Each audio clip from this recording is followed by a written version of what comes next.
Actually, yung tinanong ng kasama ko ay hindi na nadan pala. So, matagal nyo na ako i-invite sa pitch pero ngayon ako nakarating.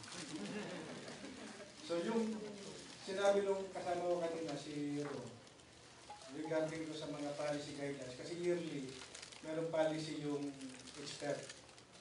So, yung unti-unti, sasagutin ko yung mga tanong mula para yung comments ko i-diretso ko. Regarding doon sa sinasabi na sa RHU, nagputol-putol, nagsunod-sunod yung construction. Actually, doon yung pumasok doon sa PhilHealth accreditation. Kasi yung una, RHU lang, and then dumating yung TB-DOTS, and then, yung first is RHU, and then yung birthing facility, and then yung TB-DOTS. Kaya nagkaroon tayo ng PhilHealth na 3-in-1.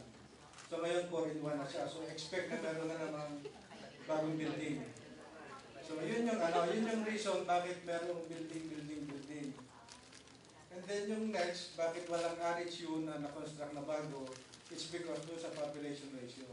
Hindi naman tayo pwede basta mag-construct na lang ng RHU kabi-kabila. Kasi meron din BHS na kino-construct. So, lahat ng nangyari doon sa RHU, karamihan dyan is upgrading. Kung may na-construct man siguro 10, 20, gano'n. Regarding doon sa BHS, hindi nyo napuntahan, pero yung unang project kasi ng HPEP since 2008 na sinasabi nyo kanina na guidance, yun yung talagang nursing. Pero selected yon. Puro hospitals lang yun. Pumasok si RHU BHS noong 2010-2011 for the birthing facility. Andun yung CEMOC demo. So nung nagpalit ng secretary, iba na yung CEMOC demo naging birthing facility pero upgrading na ng hospital. So kaya naging title nga niya Facilities Enhancement Program. Ibig sabihin upgrading, hindi naman sa new construction. So new construction within the hospital pero hindi new hospital. To construct a new hospital, kailangan nyo pa ng RA, Congress approval. To increase the bed capacity, kailangan nyo pa rin ng Congress. To increase from 100 bed to 200 bed, hindi kayang ibigay ng HPEP hanggat walang law na magsasabi 200 bed ka na. So ang enhancement niya and upgrading is within the hospital. Pwede kami mag-expand, palalakihin yung area, pero yung bed capacity is still the same. Pwede kami magkaroon ng additional services like radiology, yung x-ray, and others, pero yung bed capacity niya is 100. So kailangan pa rin namin ng Congress approval. So kung meron mang Congress approval, kailangan may katapat siya na human resource, MOE.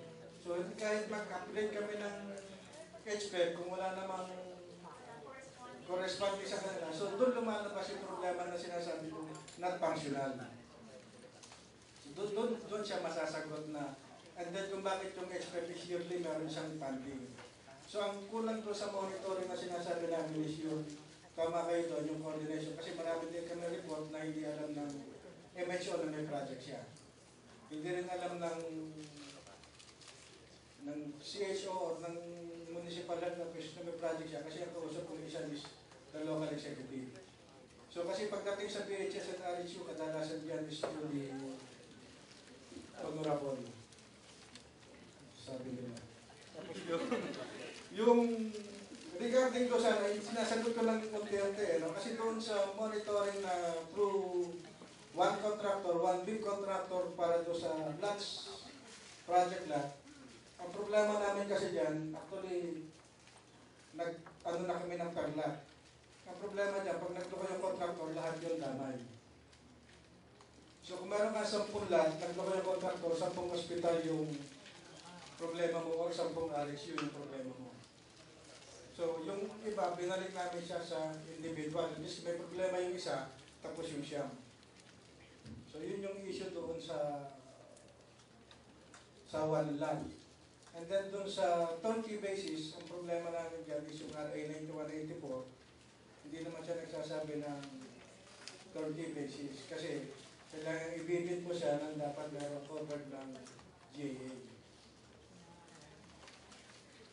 And one thing, doon sa report, meron kayong isang DOH hospital na sinama sa inyong evaluation. Hindi totoong walang DOH. Yung Adela Serati, isang DOH hospital.